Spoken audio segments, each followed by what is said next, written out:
Hello. So what I'm going to do right now is I'm going to outline the first part of the course. I'm going to brainstorm and outline the first part of this course. So stand by, I'll be right back. Doing this to prove a point. So I'll be right back. Stand by.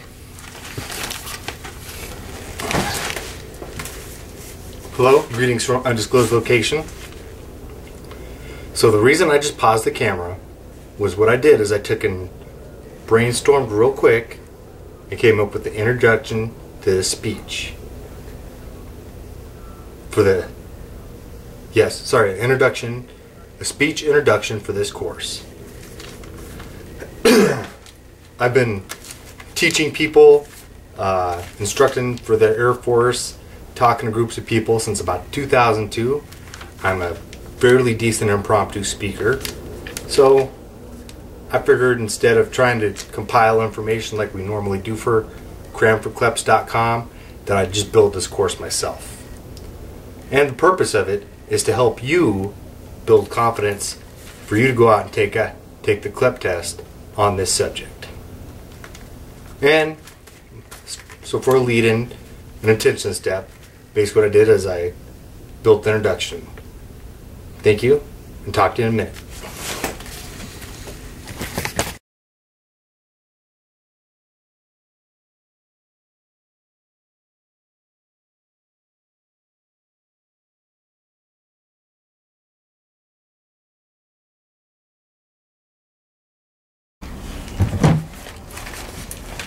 Hey, welcome back to the second part of this course. Talking about overviews. Overviews make everything flow. Okay? They provide a roadmap of what you're going to talk about. And if you do it correctly, take your time and be thorough, you're going to wind up burning up about 30 to 40 seconds of your time talking about what you're going to talk about. So, with that being said, let me provide the overview for you. We're going to talk about impromptu speaking, what it is and why we use it. We're going to talk about knowing your capabilities when it comes to building an impromptu speech. We're going to talk about brainstorming and outlining again. I know we touched on it a little bit, but we're going to go more in depth. We're going to talk about tying everything together to build your speech. We're going to talk about how to execute your speech, and then we're going to do I'm going to try to do a 5 to 7 minute long speech on something I don't know a whole lot about, just to provide you an example and show you that you too can build yourself a speech. Also, the opposite of an overview is your conclusion, where you then tell everybody what you told them. So if you play that right, you can burn up another 30 to 40 seconds of a speech. Thank you, and I'll talk to you a little bit.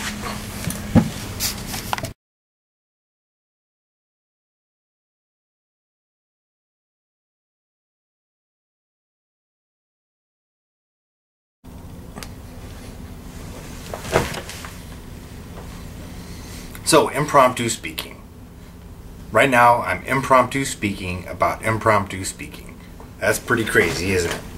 It's a wild and crazy night here in an undisclosed location.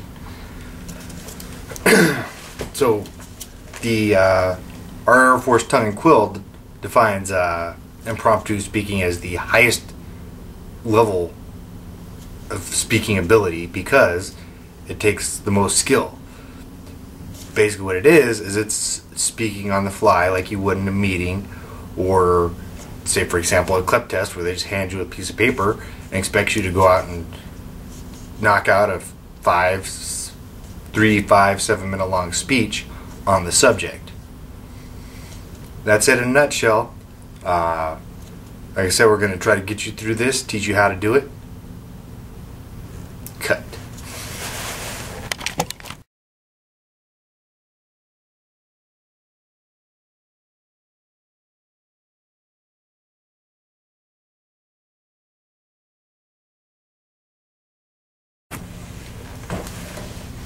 So, with that being said,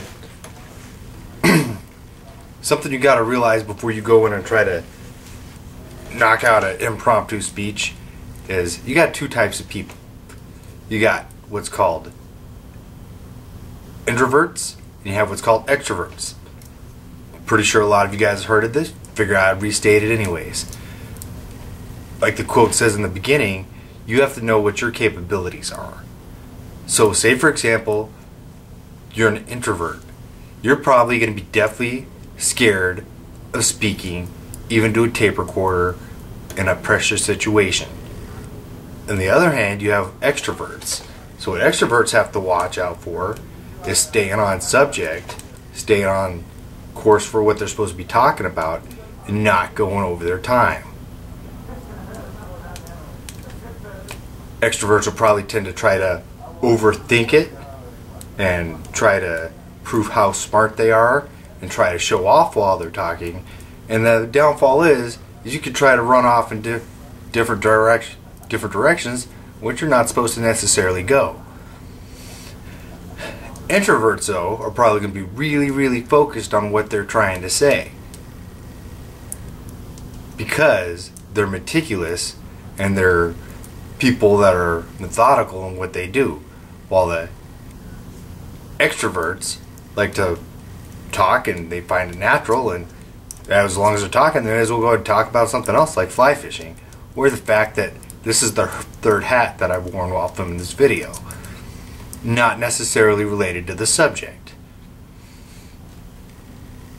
So, like the quote says in the beginning, if you know yourself and you know what your capabilities are, that's going to help you when you're preparing and doing your outline to take this test. The rule is use the outline that you came up with. So if you're extroverted and you want to keep on talking, don't do that. Look at your outline and follow your roadmap. If you're an introvert and you're afraid of talking to the camera, use your outline and stick to what you're talking about, and use that as your crutch to get you through your speech.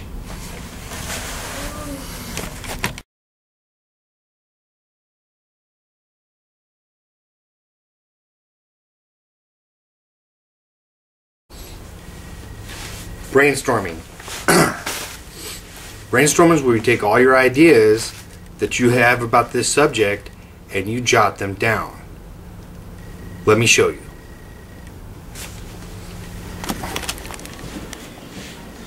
So first thing we do in brainstorming is we come up with our main subject.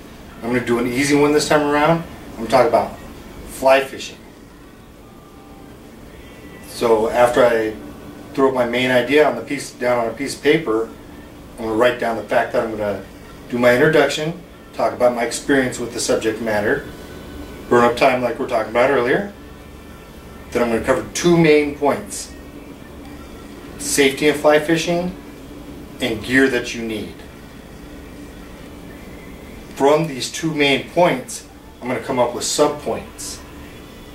So for safety, I'm going to talk about wading, because that could be dangerous.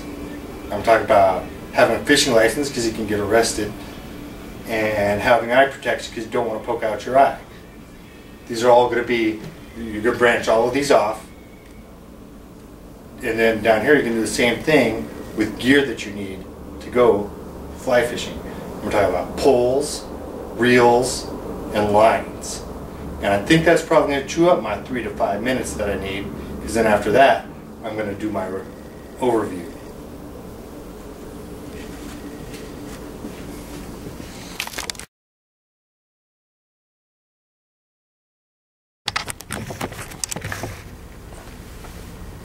Outlining. Outlining is the most important part of what you're doing. Okay? You build your outline based off what you brainstormed. You take all your random incoherent thoughts that you jotted down super quick, and you throw them in an organized manner. Okay? And this is going to give you a roadmap when you're giving your speech. You get up there, you glance at your outline, you talk for a few seconds about what you thought of when you're brainstorming, and everything flows together very well. Give your introduction, give your overview, you talk and you hit your main points, you give your wrap up, you talk about what you talked about real quick, you say goodbye, and you're done with your speech. Let me show you how.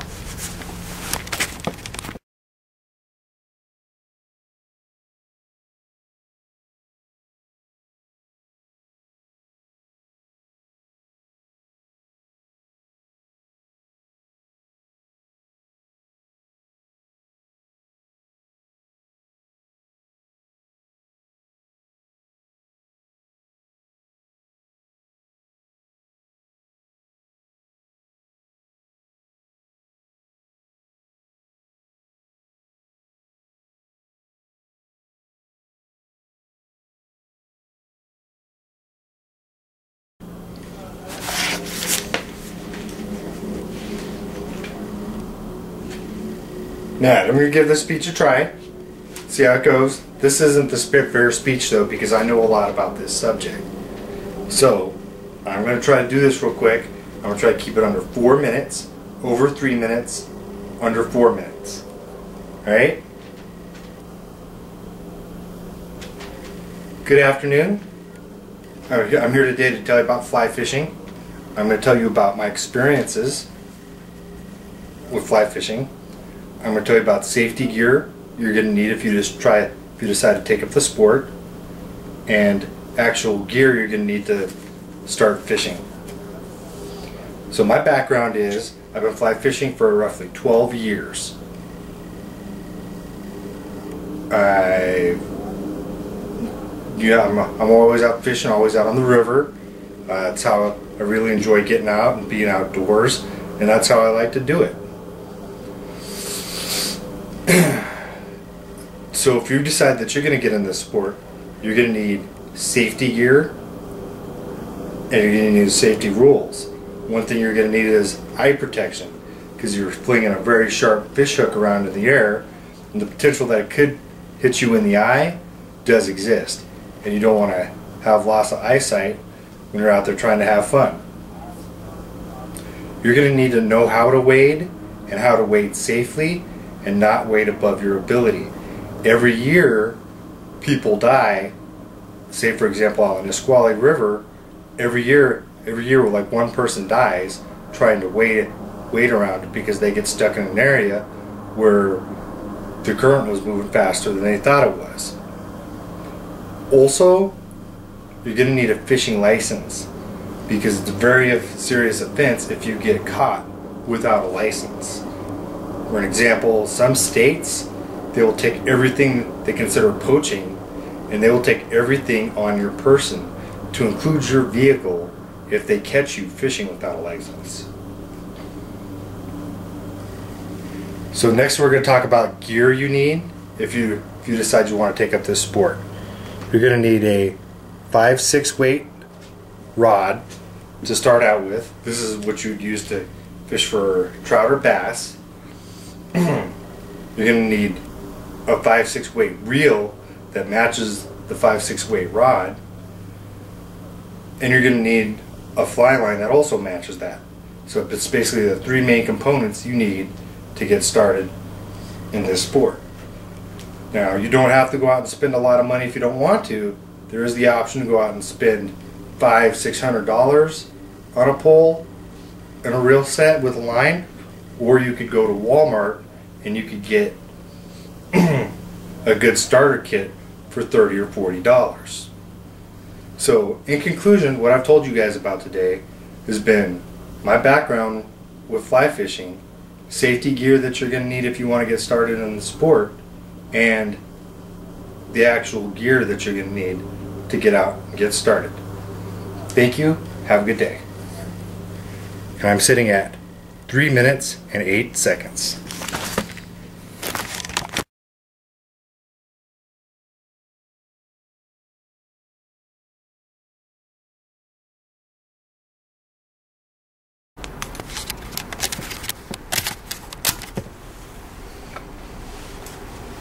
So with that being said, what I'm going to do is I'm going to do one last speech for you guys. I'm going to take, and I drew a subject that I didn't know anything about. Okay, then I did my outline. It took me about 10 minutes to do my outline. It took me a lot longer to do the PowerPoint slide that goes with it, but hey. So I did my brainstorming, my outline. I'm going to show you that, and then I'm going to do the speech. The topic I drew was, should prisoners have luxuries? I don't really know a whole lot about that. You're going to see how well I compensated for not knowing about it. And let's see what you guys think.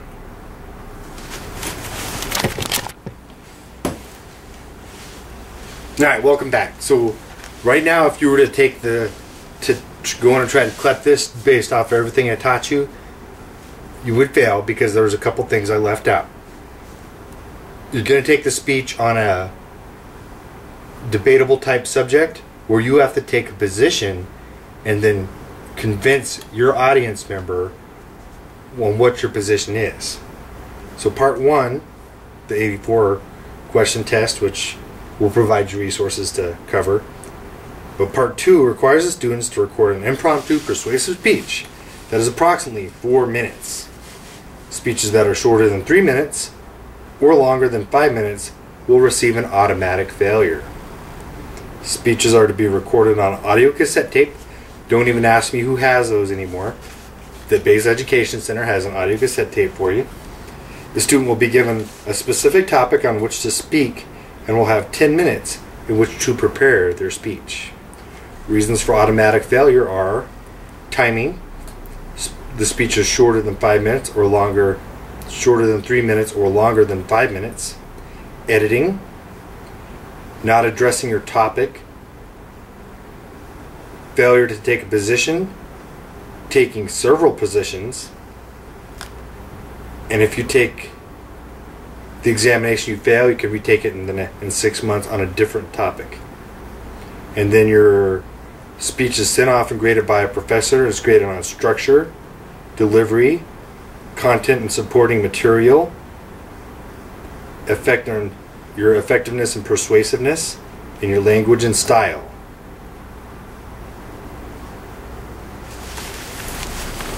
Alright, so like I said, I drew this question. Should prisoners have better or have luxuries? Okay, now keep in mind, I have mixed opinions on this subject, but I didn't say that because it's an automatic failure if you don't take a firm, clear side. So I said, yes, prisoners should have luxuries. Okay, the question didn't really expound itself that much, so I didn't have a lot to work with. So I pick a topic and I'm running with it. I drew this subject off Google, by the way, off a debate website, so I wouldn't compromise the test. I've never actually taken this particular speech clip. So I picked yes.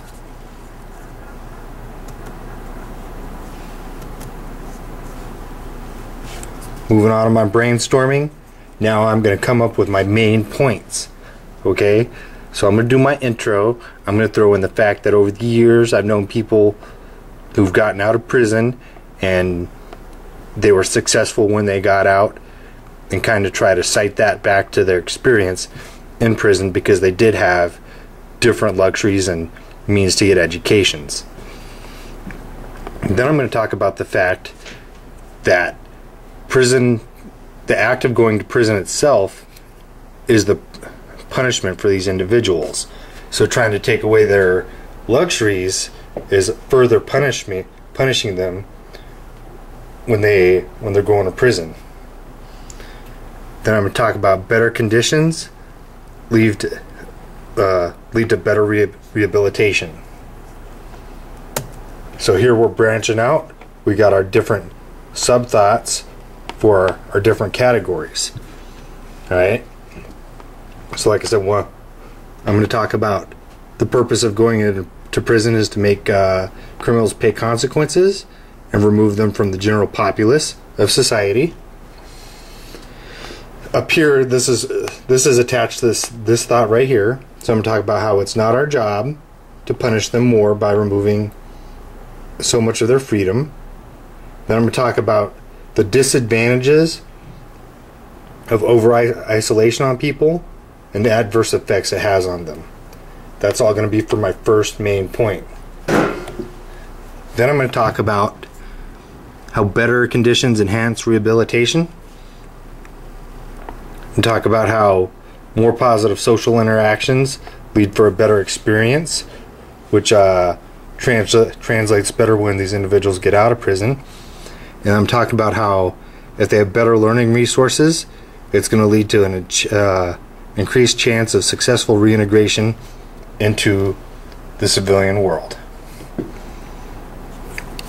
And then I'm going to have my overview. And there goes how everything's going to look in my outline.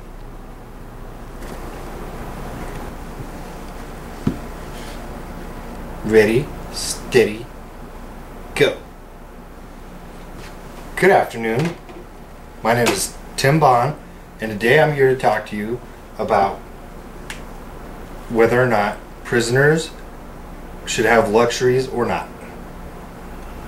My personal experience with the issue is I've known people over the years who have gotten out of prison and integrated back into society as effective members due to the fact that they had luxuries while they were in prison, to include different amenities that increase social interaction and their education.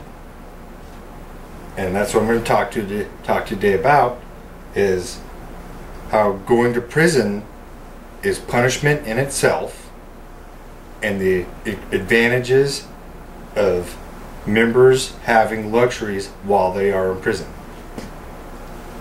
So, to discuss the issue, like society's, I feel that society's opinion is that they need to further punish individuals that are in prison by taking away their luxuries and depriving them of absolutely everything that a normal person would have. However, when these individuals went to court and they were sentenced to go to prison, that was their punishment. It's not our job to further go in and punish them more by trying to take away more and more of their liberties. It's already been established that they're going to get locked up, and that's their punishment. They're going to be removed from society, away from their families and friends and their daily activities for whatever sentence they received. Second of all, over-isolation. Studies have shown that over-isolation and subjection to bad living conditions isn't psychologically good for an individual. So taking away too much of an individual's luxuries in life kind of defeats the purpose of trying to rehabilitate them for when they get out. Second of all, the first part of a prison is to punish an individual by removing them and make them pay a consequence. But the second part is to rehabilitate them. Right?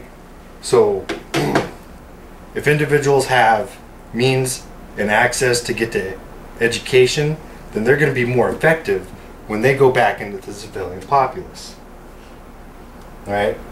Only with resources can you educate people and get their baseline skill sets in life up. Also, better living conditions lead to better social interactions, which is part of why a lot of people go to prison in the first place, is because they don't have good social skills and they go out in the world and they cause problems. So by having better living conditions, they can get out and learn how to properly interact with people and be more effective members of society. So with that being said, today I've talked to you, I've let you know what my background is on the matter. I've talked to you about how going to prison is punishment in itself, and I've talked to you about the fact that the purpose of a prison is to rehabilitate individuals, and we've already punished them enough. Thank you. I appreciate your help, or I appreciate you listening today. Take care. 3 minutes, 59 seconds. And I believe our goal is 4 minutes. Thank you. Have a good day.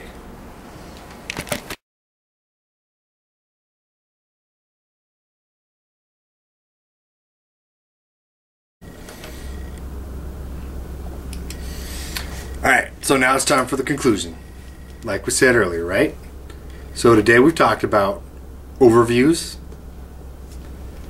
what and why of impromptu speaking, knowing your capabilities, brainstorming, outlining, tying everything together and executing it, and gave you guys a demonstration of something I was really well versed in and something I wasn't.